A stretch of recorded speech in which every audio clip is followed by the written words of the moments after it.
सुप्रभातम बच्चों। आज अपन कक्षा 9 में उपसर्ग का बिंदु है और कक्षा 8 में भी उपसर्ग का बिंदु है। आज इसी के विषय में अपन अध्ययन करते हैं। उपसर्ग किसे कहते हैं?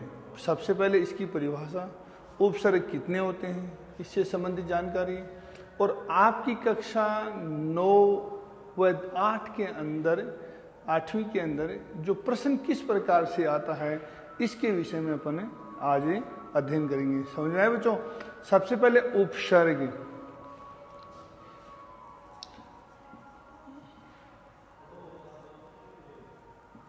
परिभाषा, उपसर्ग किसे कहते हैं?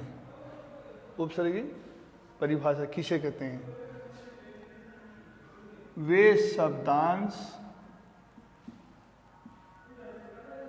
जो किसी धातु एवं शब्द के बाद में पूर्व में शब्द के पूर्व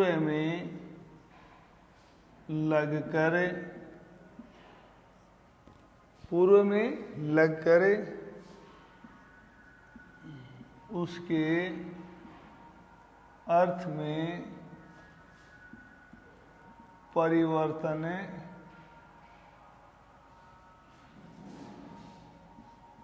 ला देते हैं, वे उपसर्ग कहलाते हैं। वे उपसर्ग कहलाते हैं। देखिए, उपसर्ग को अपन अवयव भी कह सकते हैं। समझ गए बात? जो मैंने अवयव आपको पूर्व में पढ़ाया, कक्षा 10 के अंदर है अवयव का बिंदु। तो अवयव की तरह ही उपसर्ग का खंडन या विखंडन नहीं किया जा सकता। जिनका अपन देखिए, कुछ मैं आपको दे रहा हूं। जैसे उदाहरण के तौर पर आ उपसर्ग है और इसमें अपन हार जोड़ दिया तो बन गया आहार है। अगर इसी के अंदर अपने हार में प्रय जोड़ दिया प्रहार तो बन गया प्रहार है। इसी प्रकार से इसमें अपन ने नी जोड़ दिया तो बन गया निहार है। समझ में आई बात? तो शब्द समान है परंतु उनके अंदर जो उपसर्ग जो लगाते हैं उन्हीं से उसके अर्थ में परिवर्तन आ जाता है। जैसे आहार भोजन, प्रहार मतलब चोट, इसी प्रकार से निहारना किसी चीज को अपन अवलोकन करना। इसी प्रकार से अब बच्चों देखिए, सबसे पहले संस्कृत भाषा में उपसर्गों की संख्या के विषय में आपको बताया जाए कि संस्कृत में कुल 22 उपसर्ग होते हैं। कितने होते हैं? संस्कृत भाषा में कुल कितने होते हैं? 22 उपसर्गे होते हैं। तो उपसर्ग संस्कृत भाषा में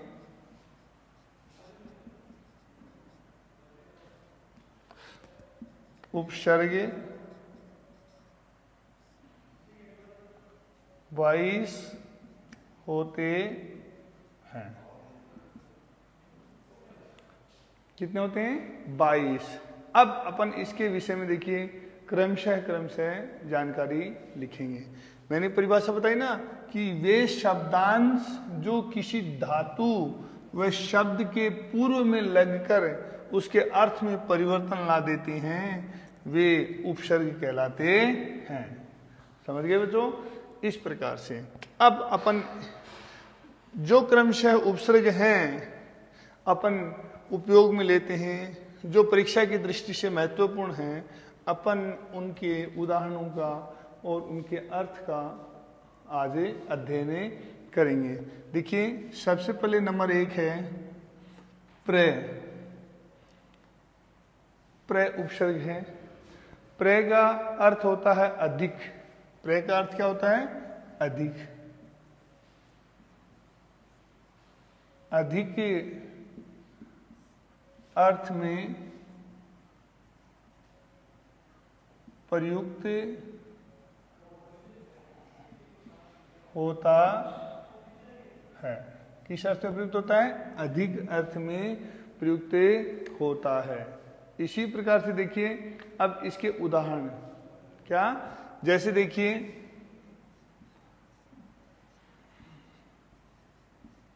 उदाहरण है प्रवहति। प्रवहति।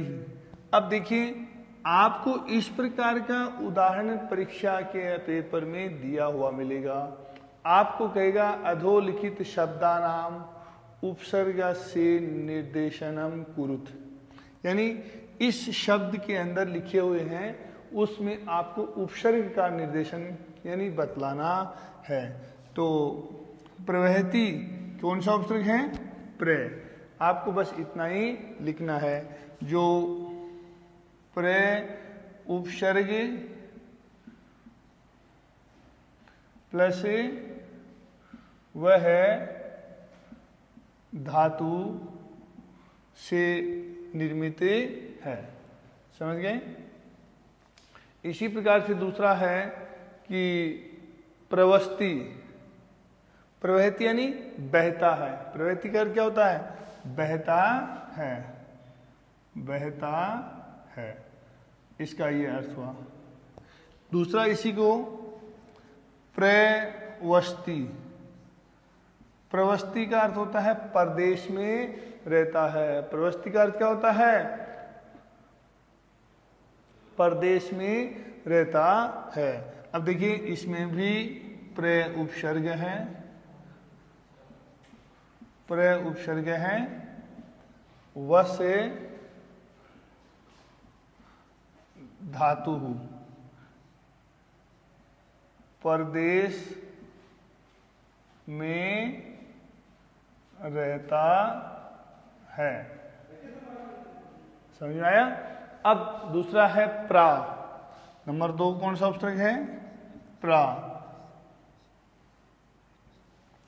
प्रा। प्रा का अर्थ होता है उल्टा, पीछे। प्रा का अर्थ क्या होता है? उल्टा, पीछे।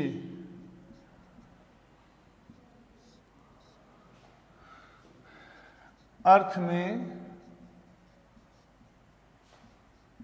प्रयुक्त होता है। किस अर्थ में प्रयुक्त होता है? उल्टा या पीछे अर्थ में प्रयुक्त होता है। अब देखिए इसके उदाहरण। प्रा का प्राभवति, पराजयति। देखिए जिस प्रकार से एक उदाहरण है प्राजयति। पराजयति का अर्थ समझते हैं आप? इसमें देखिए प्रा उपसर्ग है, प्रा उपसर्ग है, जी धातु, जी धातु। तो क्या बना? पराजिति का अर्थ क्या होता है? पराजित होता है। पराजित होता है। पराजित होता है। समझ गए बात? पराजित का अर्थ क्या होता है? पराजित होता है या हारता है। समझ गए? दूसरा देखिए इसी का उदाहरण देखिए प्राक्रमति। प्राक्रम। अब देखिए ये जो प्राक्रमति शब्द है क्रम धातु है, ये आत्मनेपदी है तो प्राक्रमते बनता है। देखिए प्राक्रमते क्या बनता है? प्राक्रमते। देखिए प्रा उपसर्ग है, क्रम धातु, कौन सी धातु है? क्रम धातु। कौन सी धातु? क्रम धातु। क्रम धातु। पराक्रमति का अर्थ क्या होता है? पराक्रम दिखाता है। पराक्रमति का अर्थ क्या होता है? पराक्रम दिखलाता है। समझ गए? पराक्रम दिखाता है। इसी प्रकार से पराभवती। देखिए पराभवती, पराभवती। अब देखिए इसमें भी वही बात है कि कौन सा उपसर्ग है? परा उपसर्ग है, भू धातु हु। पराभवती का अर्थ क्या होता है? पराजिते होता है। पराजिते होता है। अब अगला देखिए उपसर्ग है अप। अगला उपसर्ग क्या है? अप। अगला क्या है? अप उपसर्ग। देखिए नंबर 3 अप। अप का अर्थ होता है दूर। अप का अर्थ क्या होता है? दूर। दूर अर्थ में प्रयुक्त होता है। किस अर्थ में प्रयुक्त होता है? दूर अर्थ में प्रयुक्त होता है। अप, जैसे अप प्लस इक्स। Up plus इक्स। देखिए उदाहरण इसका,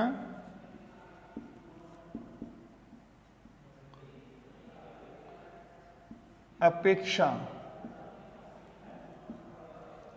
अपेक्षा। अपेक्षा देखिए कि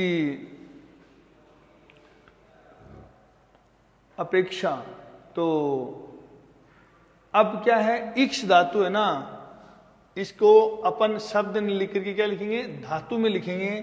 तो क्या बनेगा? अपेक्षते। ये आत्मनेपदी धातु है इक्ष, इसलिए इसको क्या लिखेंगे? अपेक्षा नहीं, लिए अपेक्षते लिखेंगे। अपन धातु का प्रयोग करते हैं ना, अपेक्षते। ठीक है, तो इसके अंदर उपसर्ग क्या है? अप उपसर्ग है और इक्ष धातु है। कौन सी धातु है? इक्ष धातु है। तो अपेक्षित का क्या अर्थ होता है? अपेक्षा करता है। क्या करता है? अपेक्षा। मैं आपसे अपेक्षा करता हूं, मतलब आशा करना। अपेक्षा करता है। समझ गए? अपेक्षते, अपेक्षा करता है मतलब आशा करता है। इसी प्रकार से अप करोति। देखिए एक है अप करोति। देखिए इसमें आप देखिए अप तो उपसर्ग है,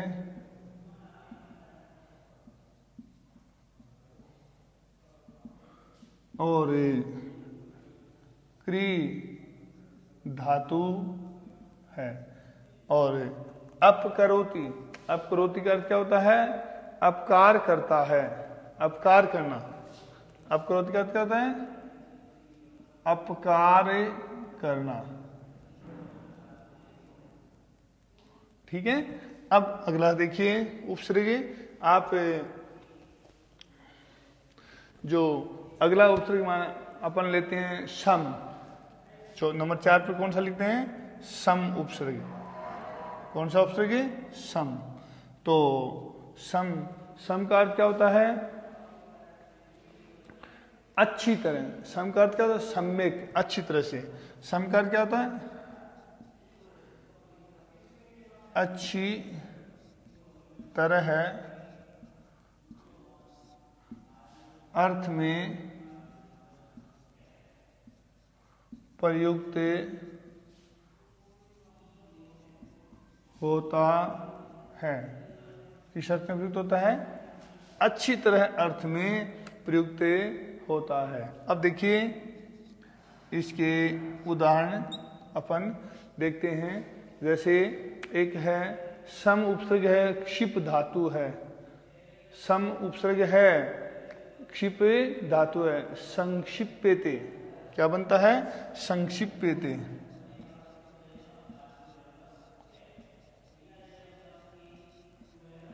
ये क्षिप धातु है ना, वो आत्मनेपदी है।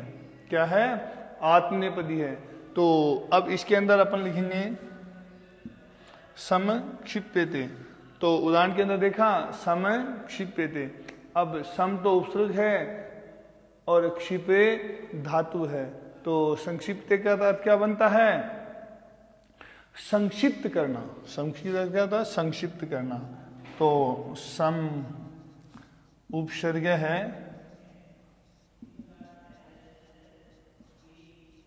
क्षिप धातु, और इसका अर्थ होता है संक्षिप्त करे ना। संक्षिप्त करना। अगला देखिए उदाहरण संक्षिप्त का। सम उपसर्ग है, गम धातु। सम गच्छते, सम गच्छते।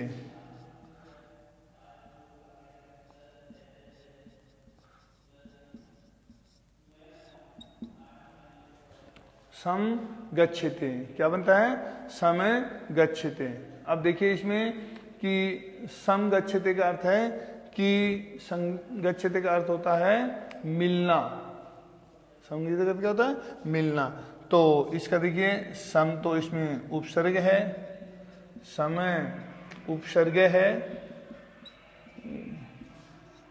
गम धातु, क्या पता अर्थ मिला इसका? मिलना। क्या अर्थ हुआ? मिलना।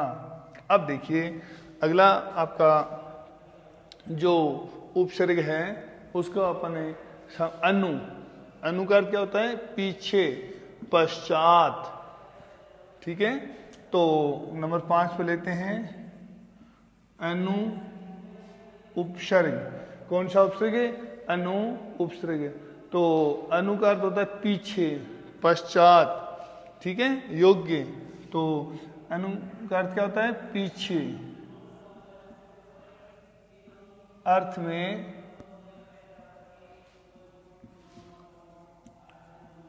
प्रयुक्त होता है। किस अर्थ में प्रयुक्त होता है? पीछे। अनु किस अर्थ में प्रयुक्त होता है? पीछे अर्थ में। अब देखिए कि उपसर्ग और धातु से बनने वाला शब्द, जैसे अनु उपसर्ग है और क्री, इसका उदाहरण देखिए अनु करोति। देखिए अनु उपसर्ग है, क्री धातु, क्या बनेगा? अनुकरोति, अनुकरण करता है। जैसे गुरु का शिष्य अनुकरण करता है, बालक पिता का अनुकरण करता है। तो अनुकरोति का अर्थ क्या होता है? अनुकरण करना। क्या होता है? अनुकरण करना। अनुकरोति का अर्थ क्या होता है? अनुकरण करना। इसी प्रकार से देखिए कि अपन दूसरा एक उदाहरण देखते हैं कि अनुगच्छति। क्या लिखते हैं? अनुगच्छति। अनुगच्छति। देखिए इसमें भी अनु उपसर्ग है और गम धातु है। अनुगच्छति का मतलब क्या होता है? अनुकरण करता है या पीछे पीछे चलता है, पीछे जाना, ठीक है ना, पीछे जाना। बात समझिए। अब देखो अपने इसी प्रकार से अगला जो उपसर्ग है वो देखते हैं कि अनु के पश्चात है अव। नंबर 6 पर कौन सा है? अव। अब उपसर्ग का अर्थ होता है नीचे, दूर। अब का अर्थ क्या होता है? नीचे या दूर, नीचे, दूर अर्थ में प्रयुक्त होता है। समझ गए बच्चों कि किस अर्थ में प्रयुक्त होता है? नीचे या दूर अर्थ में प्रयुक्त होता है। अब इसके देखिए उदाहरण, जैसे नीचे या दूर अर्थ में प्रयुक्त होता है। अब जैसे अव जानाति, अव जानाति, देखिए इसका उदाहरण, अव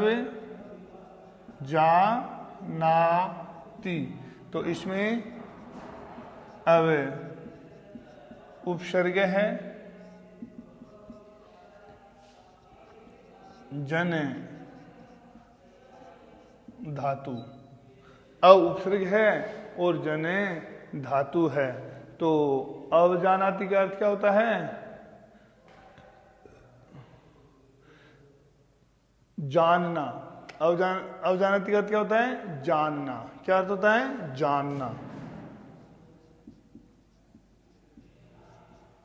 इसी प्रकार से एक उदाहरण और है कि अव उपसर्ग के अंदर जब गम धातु जोड़ते हैं तो अव उपसर्ग के अंदर अगर अपन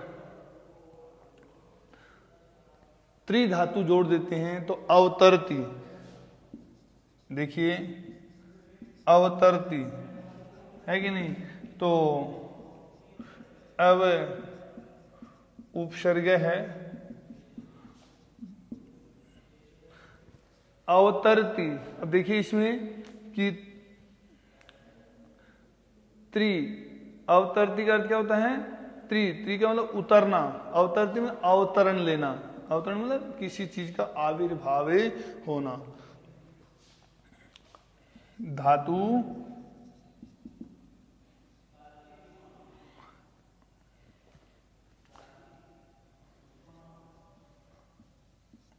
अवतरण लेना, जन्म लेना, जिसको अपन दूसरे अर्थ में प्रयुक्त करते हैं। अगला देखिए बच्चों, नीर। नंबर 7 पर कौन सा है? नीर। नीर का मैंने अव्यय में बताया था और नीर का अर्थ होता है, मैं आपको बताऊं, बाहर। नीर का अर्थ क्या होता है? बाहर। नीर का अर्थ क्या होता है? बाहर। बाहर अर्थ में प्रयुक्त होता है। किस अर्थ में प्रयुक्त होता है? बाहर अर्थ में प्रयुक्त होता है। जैसे निर्दिष्टि, निर्गच्छति, तो निर्गच्छति का अर्थ क्या होता है? निकलना और निर्देश देना। अब देखिए उदाहरण के लिए,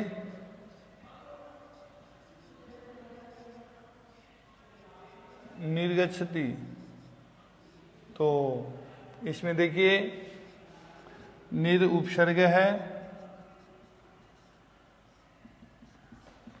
गम धातु, तो निर्दिष्ट का अर्थ क्या होता है? निकलना। निर्गच्छति का अर्थ क्या होता है? निकलना। जैसे गंगा हिमालयात निर्गच्छति, निर्गच्छति का अर्थ क्या है? निकलना। गंगा हिमालय से निकलती है। समझ गए बच्चों? आपको समझ ना। इस प्रकार से अगर वाक्य में देकर के भी पूछा जा सकता है कि गंगा हिमालयात निर्गस्ती, तो निर्गस्ती का तो होता है निकलना, उत्पन्न होना, प्रादुर्भावे होना। अब इसी का उदाहरण है निर्दिष्टि। क्या है? निर्दिष्टि। निर्दिष्टि का अर्थ होता है निर्देश देना। निर्दिष्टि का अर्थ क्या होता है? निर्दिष्टि। निर्दिष्टि का अर्थ क्या होता है? निर्देश देना। निर्दिष्टि का अर्थ क्या होता है? निर्देश देना। अब देखिए इसमें भी क्या है? निर उपसर्ग है, दिश धातु, तो क्या होता है? निर्देश देना। समझ गए बच्चों? निर्दिष्टि का अर्थ क्या होता है? निर्देश देना। इसी प्रकार से अगला जो अपन पढ़ रहे हैं दुष, कौन सा उपसर्ग है? दुष। दुष उपसर्ग। दुष का अर्थ होता है कठिन। दुष का अर्थ क्या होता है? कठिन। दुष का अर्थ क्या होता है? कठिन। यह है जो उपसर्ग है कठिन अर्थ में प्रयुक्त होता है। किस अर्थ में प्रयुक्त होता है? कठिन अर्थ में प्रयुक्त होता है। अब देखिए बच्चों कि जैसे दुष उपसर्ग है और क्री धातु है, दुष्करोति। दुष्करोति। अब दुष्करोति का अर्थ होता है बुरा कार्य करना। दुष्करोति का अर्थ क्या होता है? उदाहरण में देखिए,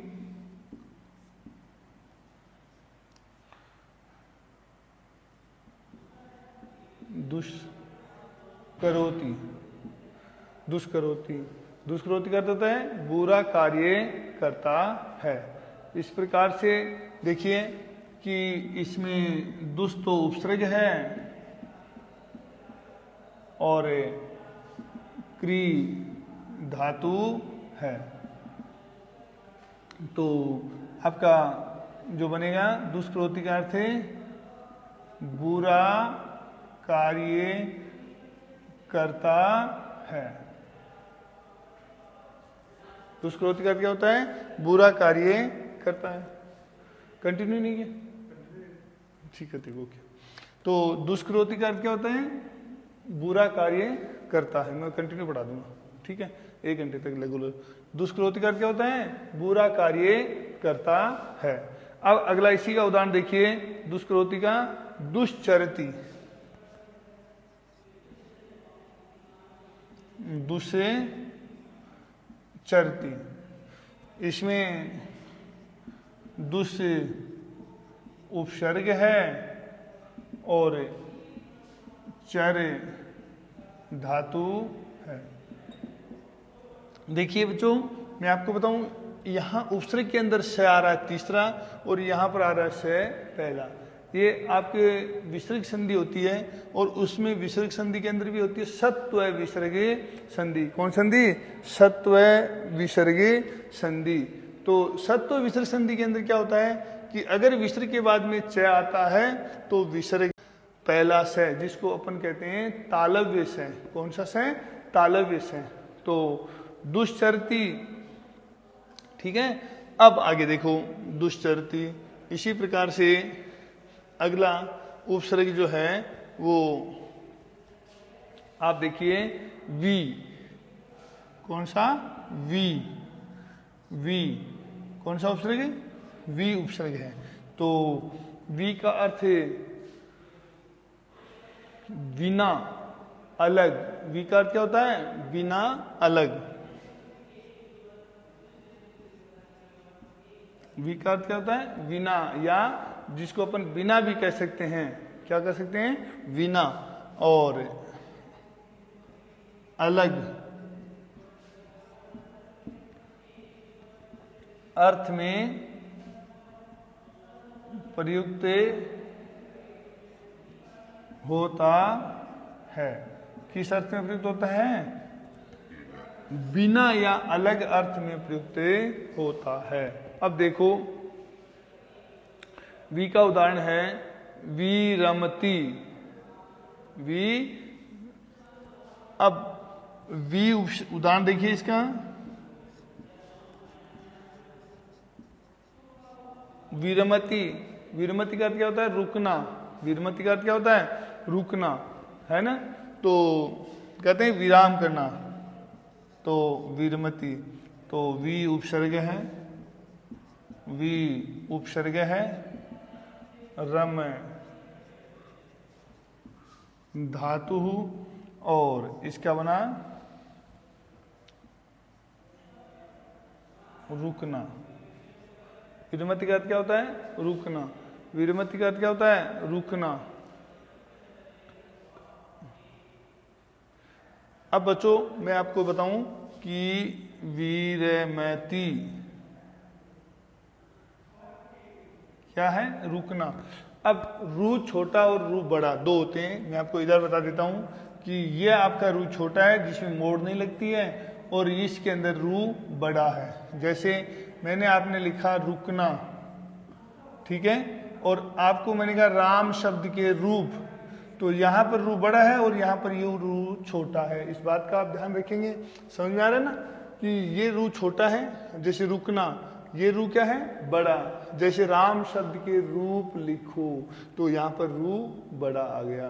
तो ये रू छोटा और बड़ा रू होता है, और इस बात का आपको ध्यान में रखना है। अगर आगे कभी आपको इस प्रकार की कोई समस्या हो या इसमें संबंधित कोई विवाद हो, तो आप इसको लिख करके किसी के सामने इस बात को बता सकते हैं कि ये देखिए रू छोटा होता है और ये रू बड़ा होता है। जिसमें मोड़ लगी वो बड़ा होता है, और जिसमें मोड़ नहीं होती वो छोटा होता है। तो वीरमती का अर्थ क्या होता है? रुकना। इसी प्रकार के विजयते। विजयते देखिए उदाहरण है विजयते। देखिए जब कक्षा 10 के अंदर आप पाठ पढ़ेंगे 13वां, महाराजा सूरजमल है विजयते। ये जो 13वां पाठ है इसमें विजयते शब्द का प्रयोग है। महाराजा सूरजमल जो भरतपुर राजघराने से थे, बदन सिंह के ज्येष्ठ पुत्र थे, और इसको मार्टिन लूथर, जाट प्लेटो, इस प्रकार के कई शब्दों से इसके विशेषण बताए गए हैं। और ये एक ऐसा महापुरुष योद्धा था जो दोनों हाथों से तलवार चलाता था, और इसकी पराक्रम को देख करके जो दुश्मन शत्रु थे वो भी क्या कर सकते थे? दांतों तले अंगुली दबा देते। इनका वीरता इस प्रकार से थी कि आप ताज्जुब करेंगे बच्चों कि यह व्यक्ति अनपढ़ था, फिर भी शिक्षा में आपको जो नीति में चाणक्य जैसे महापुरुषों को भी क्या है, इनके लिए एक सोचने का बिंदु था। इस प्रकार का महापुरुष महाराजा सूरजमल जो अपन पाठ है, उस पाठ का टाइटल के अंदर महाराजा सूरजमल विजयते शब्द का प्रयोग किया गया है कि महाराजा सूरजमल की विजय। विजयते का अर्थ क्या होता है? विजयी होना। विजयते का अर्थ क्या होता है? विजयी होना। तो वी उपसर्ग है और जी धातु, तो विजयी होना। विजयी होना। अब देखिए अपन अगला जो उपसर्ग पढ़ेंगे,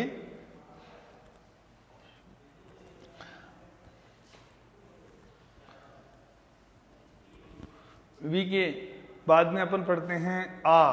कौन सा उपसर्ग? देखिए आ कह दीजिए, चाहे आप इसको आंग कह दीजिए, आ कह दीजिए, चाहे आप इसको आंग कह सकते हैं। क्या कह सकते हैं?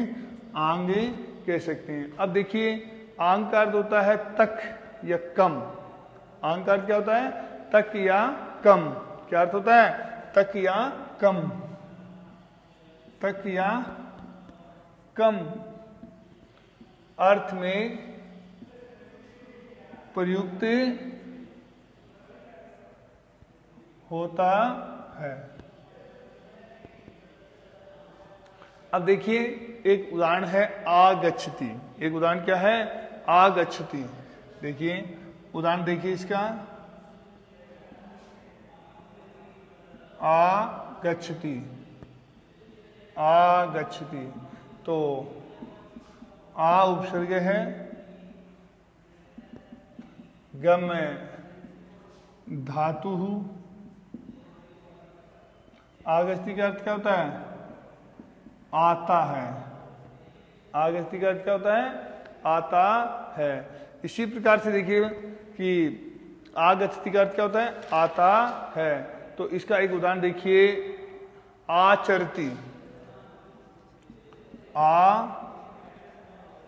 आचरति का अर्थ क्या होता है? आचरण करता है।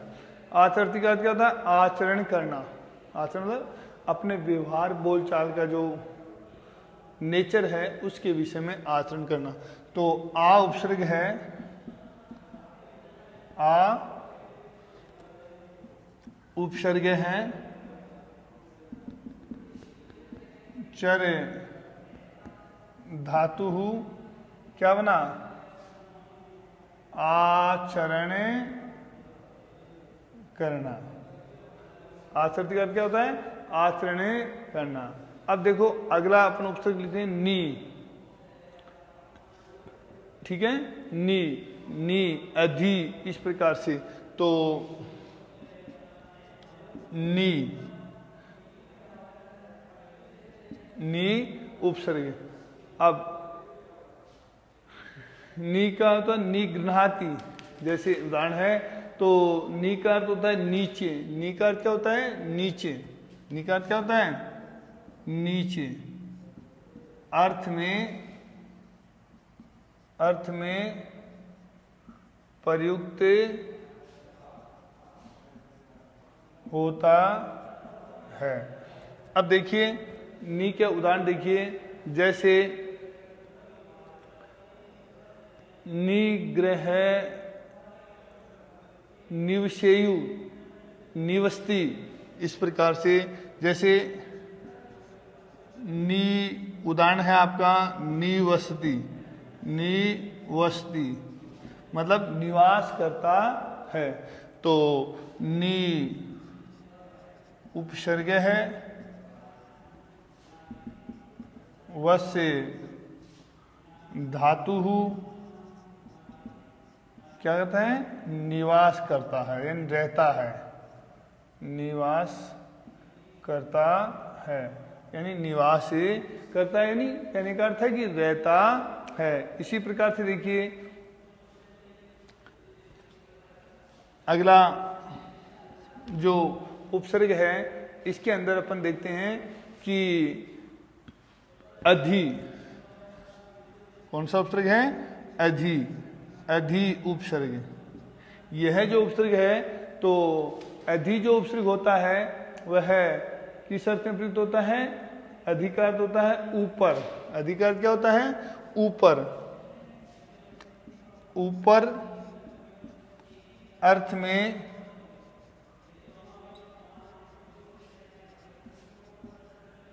प्रयुक्त होता है। किस अर्थ में प्रयुक्त होता है? अधि, ऊपर अर्थ में प्रयुक्त होता है। अब देखिए जैसे अध्यास्ते क्या बनते हैं? अध्यास्ते। देखो बच्चों यहां पर यण संधि की हुई है। अध्यास्ते में कौन संधि की हुई है? यण संधि। अधि प्लस आस्ते। आस धातु का अर्थ होता है बैठना। आस का अर्थ क्या ना कहते हैं ना? आश्यताम। अपन सामान्यतः संस्कृत के अंदर किसी भी प्रशिक्षण के अंदर बैठते हैं तो आचार्य के द्वारा कहा जाता है आश्यताम, बैठिए, आसन ग्रहण कीजिए। तो ये किस अर्थ में आता है? बैठने अर्थ में। आस यानी बैठना। तो इसके अंदर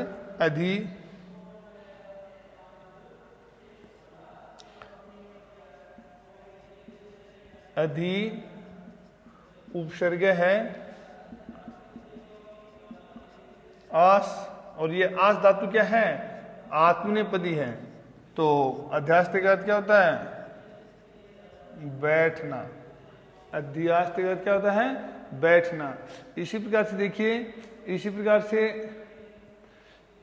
अभी अधिकरो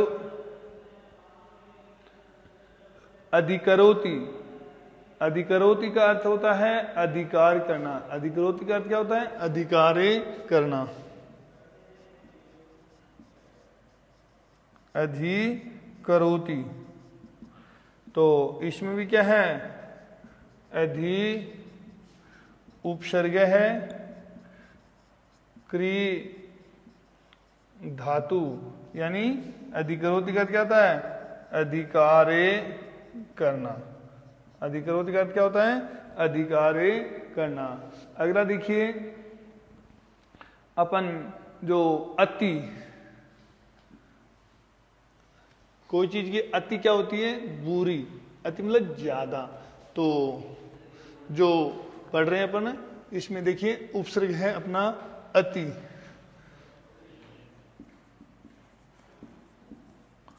अति, अति उपसर्ग।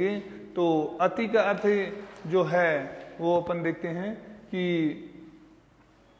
अति का अर्थ होता है बहुत या ज्यादा। ज्यादा, यह है ज्यादा अर्थ में प्रयुक्त होता है। किस अर्थ में प्रयुक्त होता है, अति अर्थ होता है ज्यादा। जैसे इसका एक उदाहरण है कि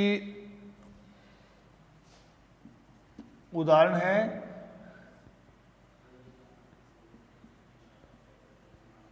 अत्यधिकम, है ना। तो अति उपसर्ग है और अधिकम, तो इसका अर्थ हुआ ज्यादा। क्या हुआ, ज्यादा। अब अगला देखिए अपन उपसर्ग पढ़ते हैं, वो है सु। सु, सु का अर्थ होता है अच्छा। सु का अर्थ क्या होता है, अच्छा। यह है किस अर्थ में प्रयुक्त होता है, अच्छा अर्थ में प्रयुक्त होता है। किस अर्थ में प्रयुक्त होता है, अच्छा अर्थ में प्रयुक्त होता है। जैसे आपको मैं उदाहरण के लिए बताऊं कि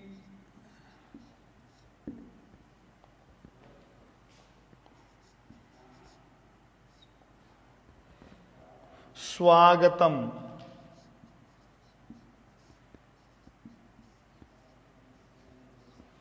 देखिए इसमें सु भी उपसर्ग है और आ भी उपसर्ग है। तो इसी का सुकृति, है ना, सुकरोति, है ना। इसकी आपको उदाहरण ये भी लिख सकते हो, जैसे सुकरोति, है ना। तो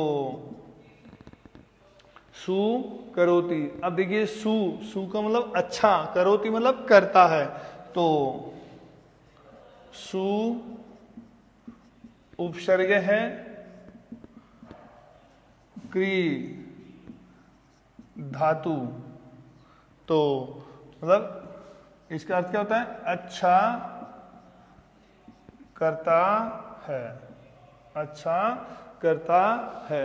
इसी प्रकार से देखियो कि सु जानाति, सु जानाति, सु जानाति। तो सु उपसर्ग है, जन धातु, तो इसका अर्थ क्या होता है, अच्छी तरह से जानता है, अच्छी तरह से जानता है। अब इसी प्रकार से देखिए प्रति, कौन सा उपसर्ग है, प्रति।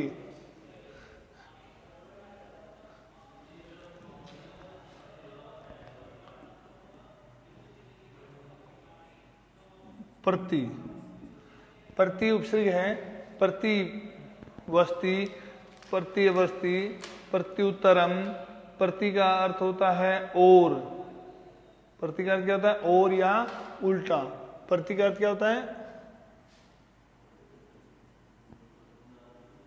और, तरफ, ठीक है, और उल्टा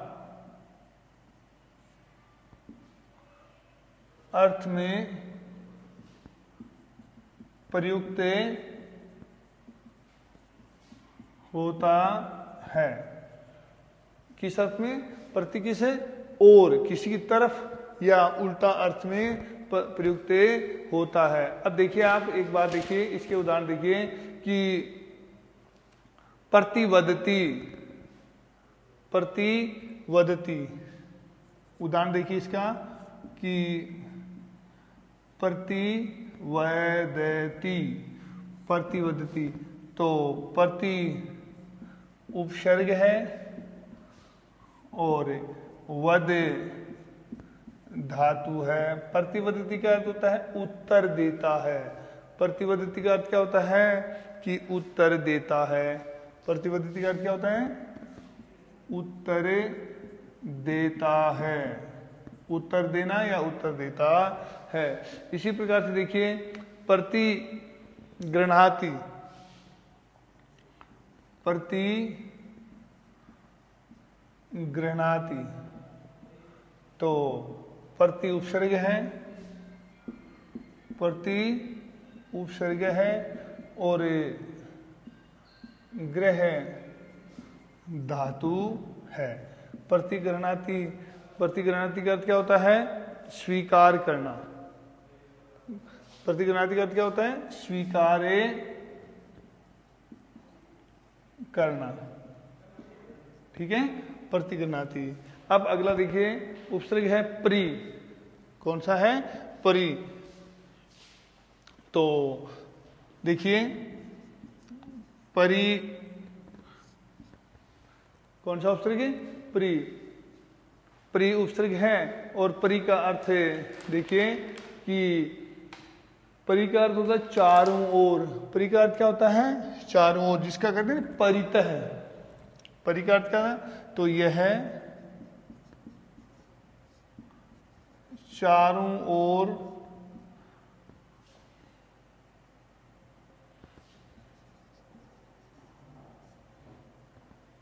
परी का अर्थ क्या होता है? चारों ओर।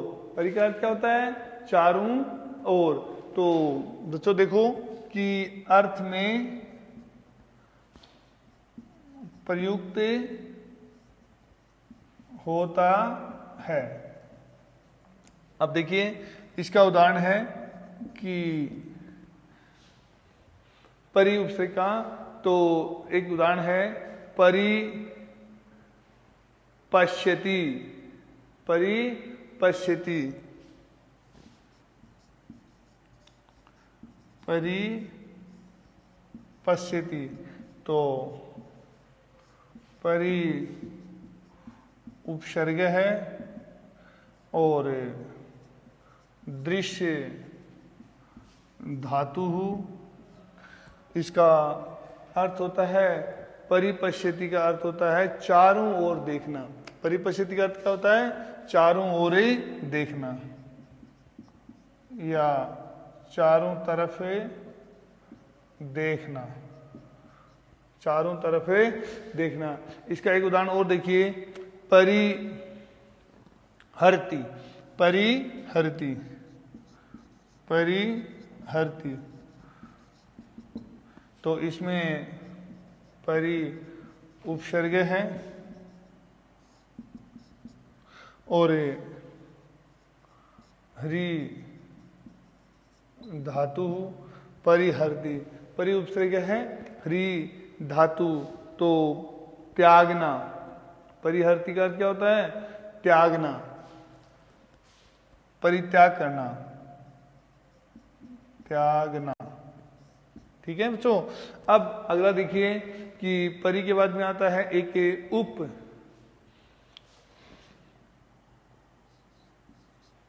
उप कौन सा उपसर्ग है? उप। अब देखिए उप, उप का अर्थ होता है समीप। उप अर्थ किस अर्थ में आता है? समीप। उप का अर्थ क्या होता है? समीप। तो देखो इसको,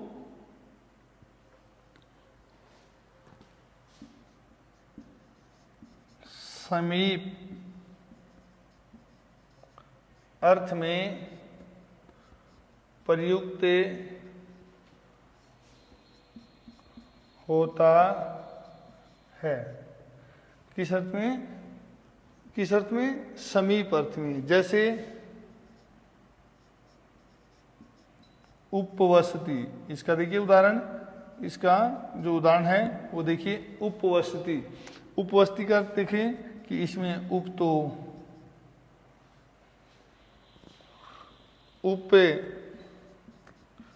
उपसर्ग है, वस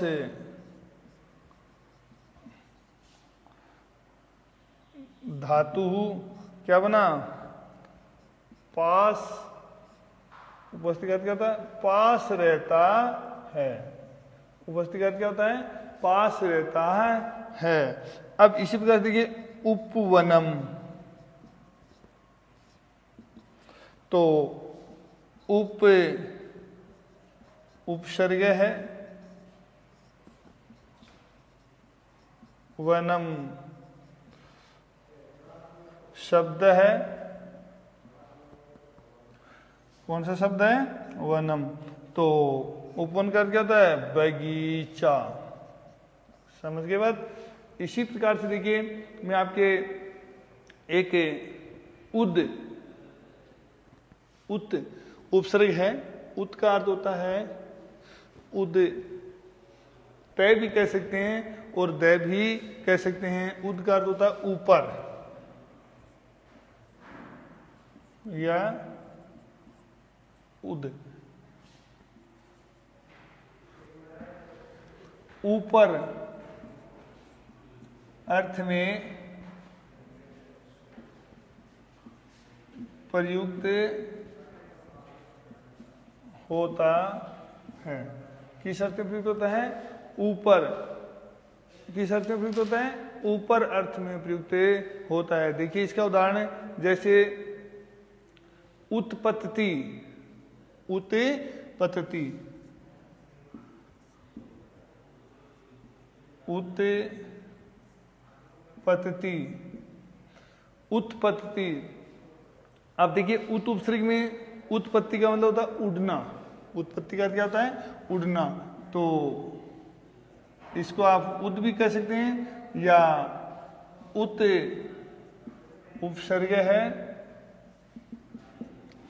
पत धातु,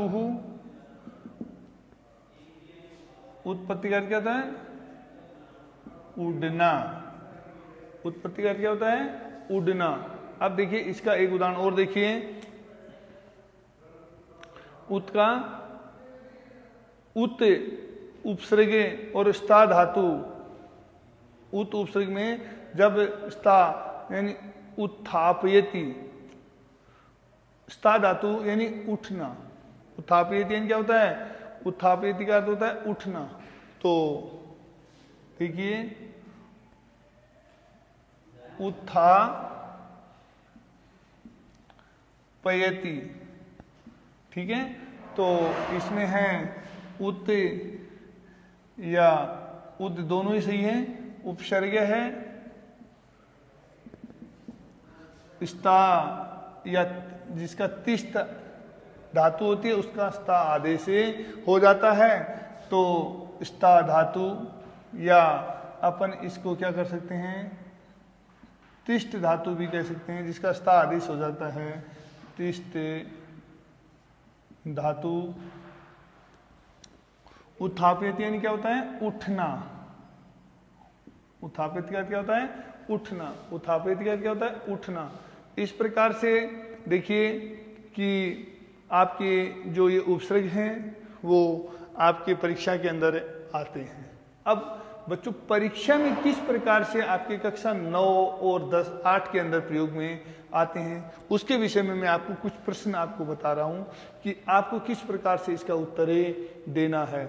आपको इसका उत्तर इस प्रकार से देना है कि ये चीज आप ध्यान में रखें कि आपके द्वारा जो पूछा गया प्रश्न है उसका उत्तर एकदम सटीक होना चाहिए। जैसा आपको पूछा जाता है उतना ही उत्तर देना है। समझ में आई कि मैं आपको कुछ उदाहरण दे रहा हूं कि अगला प्रश्न आपके समय लिखेगा, ये जो प्रश्न लिखेगा कि अधो लिखितानाम शब्दानाम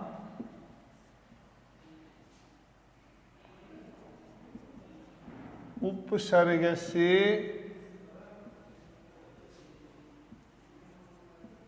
निर्देशम कुरुत। या तो इस प्रकार से प्रश्न आएगा, नीचे लिखे शब्दों का उपसर्ग का निर्देश कुरुत यानी तुम सब करो। देखिए नंबर 1 जैसे पराभवती है ना। दूसरा देखो इसके अंदर दिया हुआ है स्वागतम। नंबर 3 प्रत्येकम।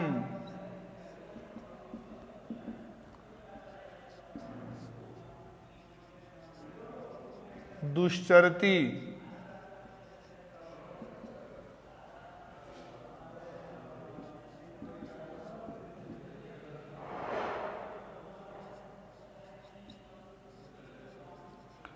उद्भवती। अब देखिए बच्चों कि इनके अंदर आपको उपसर्ग का निर्देश करना है। किसका उपसर्ग? कि उपसर्ग का निर्देश करना है। तो पराभवती में परा उपसर्ग है। इसमें देखिए अगर आपको यण संधि आ रही है तो आप इसका दोनों का जवाब दे सकते हैं।